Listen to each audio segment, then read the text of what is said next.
Hi everyone, and welcome to our video about how to access the new neonatal Sharepoint. As you know, previously if you were looking for a policy relating to neonatal aspect of more clinical practice, you would use the top bar across the top and click on policies, and that would then take you to the policy page, and you would be able to access neonatal policies from the sidebar here. What we've developed is a new neonatal Sharepoint, which will be accessible to all of us, nursing staff, medical staff, anybody who works within CumTAF, and it is going to act as a sort of neonatal homepage for us. So it won't just house our policies and our guidelines, it will also be a really good way of us storing any new news that has come out that's relevant to neonates. It'll give access to useful links such as BAPM and NICE. So I'm just going to talk you through how we can access that so that everybody is aware of where it is and what it's for. So currently, if you log into any of the hospital computers with your own login, you should get the homepage that looks like this. Okay, so if you go across the top here, you can click clinical, and it will take you to the clinical websites. Scroll down and we've got a little icon here, which is the baby. It's called neonatal, and if you click on that, it will take you to the neonatal site. So this is what the Sharepoint looks like currently. It's also accessible via the A to Z site across the top there, and it will be accessible via the policy page as well. So when you go on to the CumTAF home site, all different ways will bring you to the neonatal Sharepoint. What you can also do if you want to is when you get onto the Sharepoint, if you scroll down a little bit and it says here, want to see this on your homepage. If you click that, then when you log in, it will be as a live link on your homepage, which is a lot easier because then it gives you direct access. Okay, so let me talk you through a little bit about our Sharepoint. Okay, this is the neonatal site.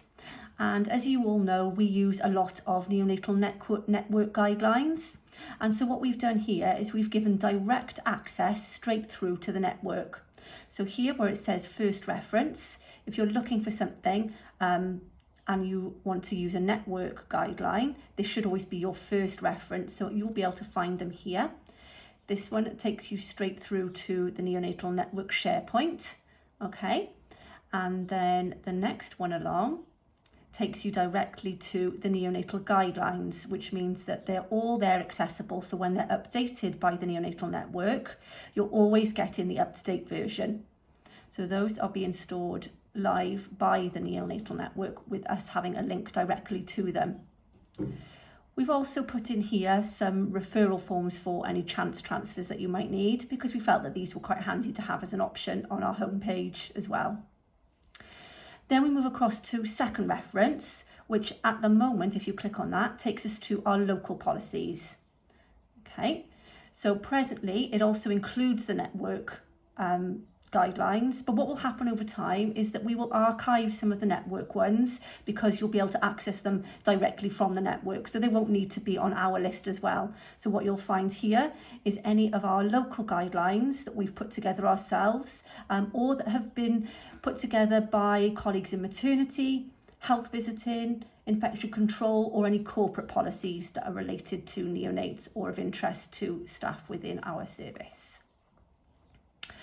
What we also hope to have here as well, if you can see it says for information only, neonatal guidelines. That then takes us to some links to other organisations such as BAPM and NICE, which can be used as guidance and reference when accessing other links. There is also, down here at the bottom, a link to Singleton Neonatal Unit Guidelines, and at the moment we're still working on getting that access for us, but as soon as it's live then we'll be able to let you know, and we will also be able to access those as a second reference. If we scroll a little bit further down, we can also see that it's got access to other areas of interest which we might need to look at. So currently antenatal, gynae, maternity, paediatrics and sexual health. But I think over time we'll also include health visiting within those policies there, and they just take us directly to those speciality pages and their own policies there. On the side, you can see here we have some useful links. So what we've done is we've included ones that we think would be relevant and useful for us. So we started with BAPM and NICE. Again, because these are live links to those sites, you're going to be getting the most up-to-date information directly from the source. We've also included the cot locator, which can be handy during a shift when you're trying to find beds for ITU babies that require transfer out, or equally for us to be able to see whether we have any babies outlying that we can accept back into our units. There's a link here to ESR as well, so that we can all access our mandatory learning via the ESR programme.